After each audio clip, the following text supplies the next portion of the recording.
This is the first video on YouTube since last year, and the last video that I did on YouTube was, I think it was the 12th or the 15th of November. So it's been a minute, it's been a little while. So a couple of weeks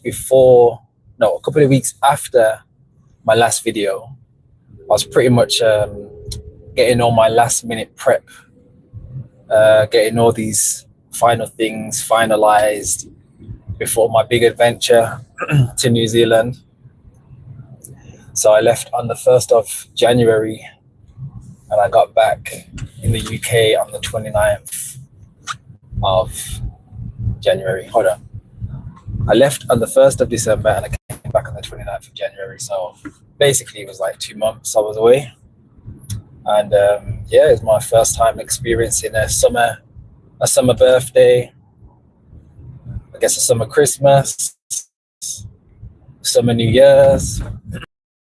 And yeah, all in all, it was just, it was a great experience. And I went with my partner, so it was the first time meeting her family.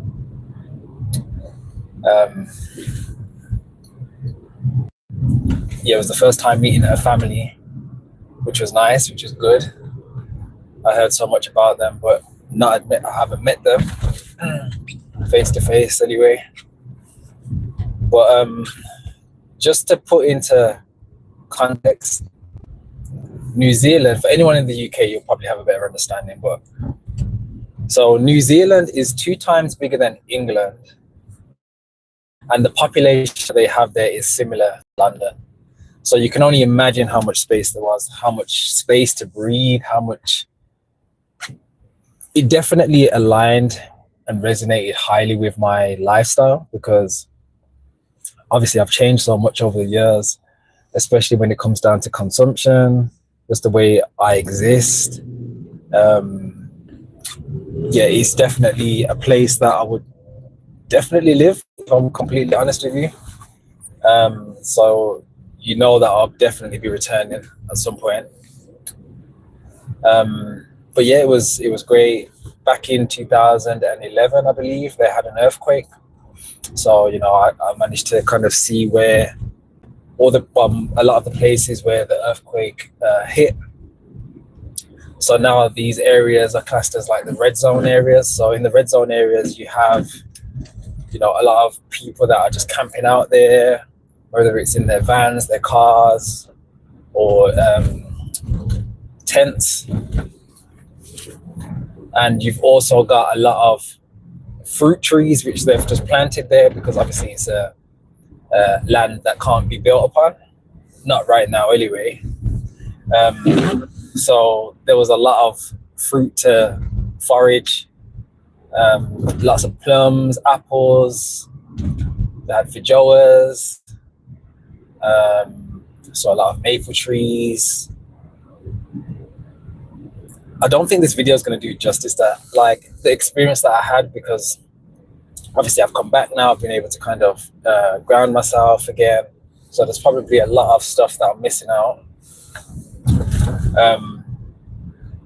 But yeah, I did a lot of mountain treks, going over mountains, beaches, spa, you know, entertainment. There was there was a local spring water fountain. Honestly, it was just a great experience. And then, you know, I've done what I did in that time, and then 12 days before getting back here into the UK, I actually did a Vipassana. So my partner's done, this is the 6th Vipassana that she's done. So she'll go away for a 10-day period. So let me just tell you what it is. So Vipassana is a 10-day course, and it's basically a silent meditation course. So for 10 days, there's no speaking. For 10 days, there's no sort of interaction with anybody, no phones, no books, no drawing, no pens, no paper. There's nothing. And it's all about observation, observing the sensations that come up, And this is an ancient Indian meditation technique that had been rediscovered, I believe, 2,500 years ago. And, you know, it's not bound to any religion or any sort of thing like that. So anybody that's religious, you can go along to do Vipassana, because, you know, it's not limited to a religious thing or anything like that. And actually, it probably will enhance your depth and your you know, your spirituality. So it might even, you know, amplify, you know, your you know, religious practices and studies and stuff like that. So yeah, that was experience. So we flew from Christchurch to Auckland to do this experience, to have this experience of observation. You know, before going into it, I only had about 20 minutes, 25 minutes max of meditation experience here and there. And this was 10 hours of meditation a day. So it's very, very different. And honestly, I would recommend it to anybody and everybody that is open to trying something new. There are centers all over the world. The way that it's run is donation based only, which I find very amazing, at the fact that they've been able to still grow and develop these centers for people to go. So that there's no sort of funding apart from donations, and you can only donate once you've completed a 10-day course. So for the, you know, for someone that hasn't done Vipassana before, you're not able to donate. Even if you finish the course early, you're not able to donate. You have to have completed the 10-day course, and you're not allowed to do any sort of exercise while you're there. You're not allowed to do any sort of fasting while you're there. And it's all about, they want you to give this practice a fair trial. So you're not allowed to come in with your own sort of things, which is okay for me, to be honest with you. But of course, everyone's going to come in with their own things and their own sort of challenges, I suppose. So you wake up at 4 o'clock in the morning, and then you go to bed at 9 o'clock at night. In that time, so you wake up at 4, you have a 2-hour meditation from 4:30 to 6:30. From 6:30 to 8 o'clock, you have your breakfast. From 8 to 9, you do a group meditation, you know, so on and so on and so on. And the people that are there serving you, they're all here for free. No one's paid. The teachers are there. They're there voluntarily. No one's getting paid to do this. So of course, once you've finished the course and you're able to donate, you know, whether you can afford it or not afford it, you don't have to donate. But the money goes to the next person's sitting, the next one's course, which I find amazing, because I was able to do it because somebody else had donated before me. So it was an experience, and I don't want to talk too much about it because I feel like it will take away from your experience if you do decide to attend a Vipassana yourself. And now that I've done a Vipassana, I'm able to do a 3-day course or a 1-day course. So no one that has not done Vipassana before is unable to do a 3-day course or a 1-day course. You have to have done the 10 days first to do that. So yeah, that was a great way to kind of end my New Zealand trip, by doing Vipassana, something I've never tried before, something that I've never really, I guess, been super core to doing, such as my meditation. My thing's always been fasting, and I can just see how these two things just mirror together so well and so nicely. And since I've been back, I've been maintaining an hour of meditation a day, and there's definitely a shift that's been happening, and it's been good to come back and finally get back into my rhythm of practices, because, you know, you're 12 hours ahead over there. The body clock took a while to balance itself out when I got there. Definitely when I got back, it took me about a week and a bit to get back into a routine of my daily routine, and getting up at the times I get up and going to bed at the times I need to go to bed as well. So yeah, so when I got back, I weighed myself. I was 11 stone 7. Now I am, no, that's a lie actually. I only weighed myself on the 13th of February, which I was 11 stone 7, which is very high for me, but not the highest I've ever been. And then now I've weighed myself this morning and I am 10 stone 9, which is my average. And it's definitely fair to say I tried different foods when I was there. Obviously no meat, no dairy, but I tried different foods there, so I wasn't completely raw. And it was a great experience, to be honest with you. And it showed me how adaptable my body is, how I'm able to just have the experience, but then come back to my own practices and feel good. And the weight shifted so fast, which was great. You can see all the waste coming out. Yeah, amazing.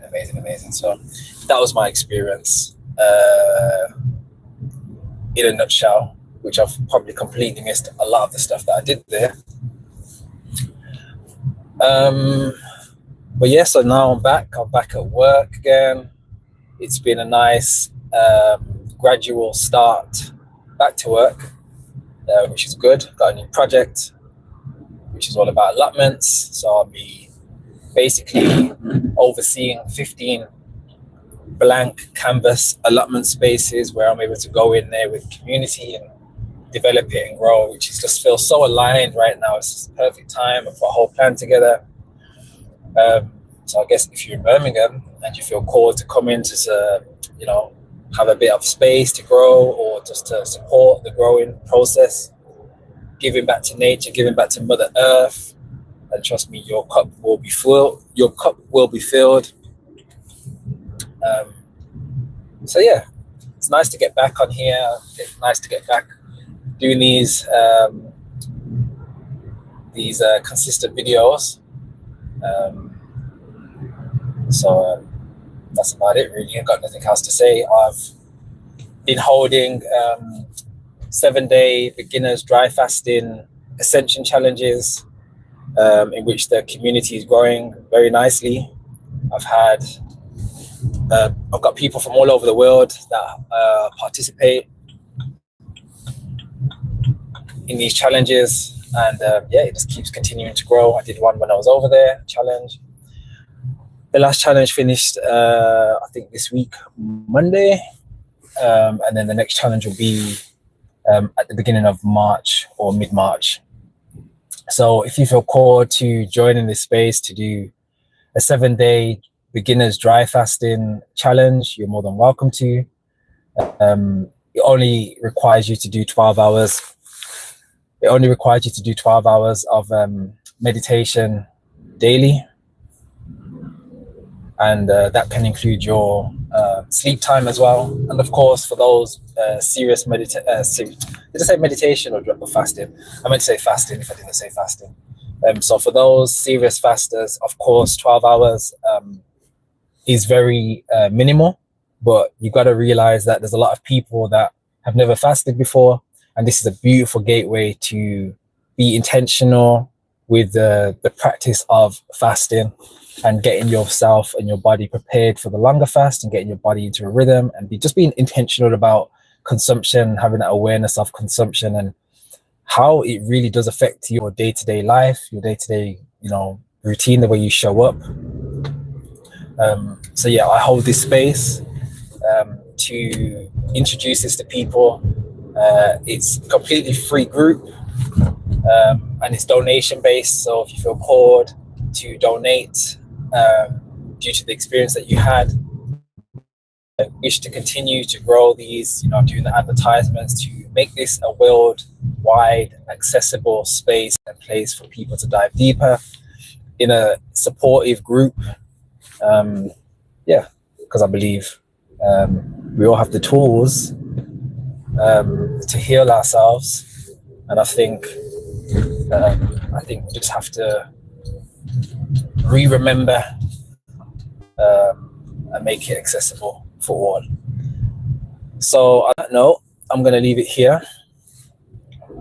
And again, it's nice to be back. Nice to be back on the just getting back into the swing of things. So enjoy the rest of your day ahead, as it's still quite early. And for those all around the world, I hope you've enjoyed or enjoying your day. And I'll definitely catch you on the next video.